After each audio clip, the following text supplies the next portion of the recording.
Today's important. Today, I, Jordan, will air out my grievances for the sake of a community that has been neglected. And I ask everyone watching, use the comments to share this message and make your voice heard, or it may never be heard. So, for some of you, you may not remember this. Maybe you were younger. Maybe you were normal and you had no need for it. But for people like me, life just hasn't been the same since 2020.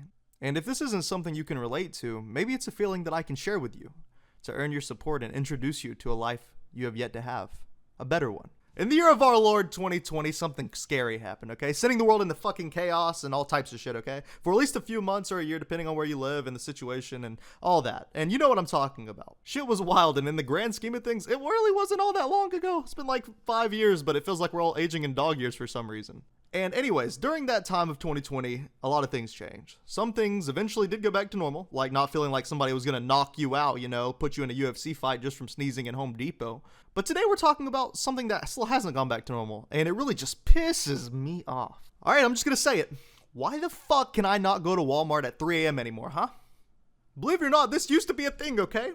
For those of you who don't know, just hear me out, okay? All right, I know what you're thinking. Really? Is this what we're talking about? Yes, that's what we're fucking talking about. So come with me on this journey. There was a time where if you realized you were out of your favorite snack at 3 a.m. and you were pulling an all-nighter of some variety, playing your favorite game, you could just go to the fucking store and get some more. Like an actual proper fucking store. You didn't need to do some bullshit, drive an extra half an hour away to some shady gas station with nothing but hopes and dreams that they had what you wanted. No, you could just go to fucking Walmart, okay? Now, don't get me wrong, there was some risk involved in this. There was always some people that were out front that kind of reminded you of those like weird ass fish from Bikini Bottom bus station. But like, hey, it was a risk and reward situation. Yeah, you probably had a higher chance of getting mugged or having to have that uncomfortable conversation with somebody who was drunk and got kicked out of the bar like 20 minutes prior. But that was just part of the game, part of the thrill. And they took that risk and adventure away from us. A matter of fact, I remember telling my dad when they first started closing down all these different stores early, I was like, hey, something tells me they're probably never going to go back to being open 24/7. Because in my mind, they were just going to end up doing something that they've always wanted to find out for themselves. Can you close early and get away with it? Is it really worth keeping the lights on for degenerates like me? It probably wasn't going to be worth the investment, and this was going to be their opportunity to find out. But fuck, even though I did make this claim and that's true, I still didn't prepare me for the nights of disappointment that were ahead. The nights where you know a giant shit is coming because you ate too much Taco Bell, but you ran out of toilet paper a little bit earlier in the day. And now what are you gonna do, okay? You have two choices. You hold it and risk becoming constipated, okay? And listen, people can die from constipation. This is no laughing matter. Or number two, you just have to devise a plan to wipe your ass with the most questionable utensil around. Maybe you have paper towels, maybe you don't. So you have to come up with some weird shit, right? And anyways, the point is, this isn't a debate any human should have to go through. And I think it's bullshit. If stores still stayed open 24/7, then I could go grab that toilet paper and boom, you can shit with no worries. But now it's a test. Now it's a challenge. Do I hold my poop? Do I end up sacrificing the Lightning McQueen sucks life?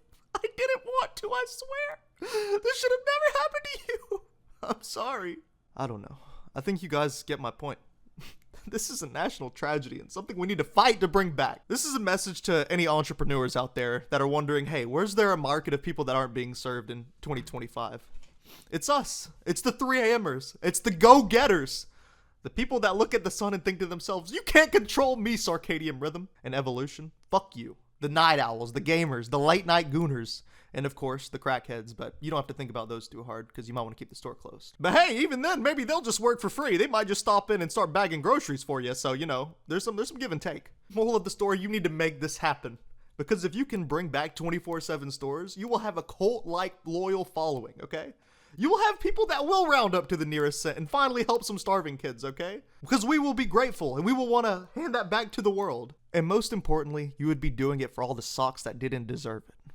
And all the tummies that ached through the night. You have the power to change this cruel fate. You have the power of saving lives, and if any large store, whether it's Walmart, Kmart, I don't know if those still exist, but anyway, or even just a newcomer, somebody with big dreams, okay? If you step up to the plate, we will be forever in your gratitude. So this is a message to the world at large, and for the people who can relate, The people who haven't had it yet, you deserve it, okay? You don't know what it was like. Sometimes you would even just go to the store at like 2 a.m. when you're young and you're just fucking bored. You're like, you know what, I'm gonna go walk around and look in aisles that I never looked in before. You know, all of a sudden you're looking at fucking yarn and you're thinking about knitting, right? Because it's 3 a.m., you got nothing better to do, and you don't have to deal with the fucking annoying grandmas that would normally be in those aisles. So you can just explore in peace. You can look into interesting things. And I think it's a damn shame that we can't do that anymore. If you're with me, just say something in the comments.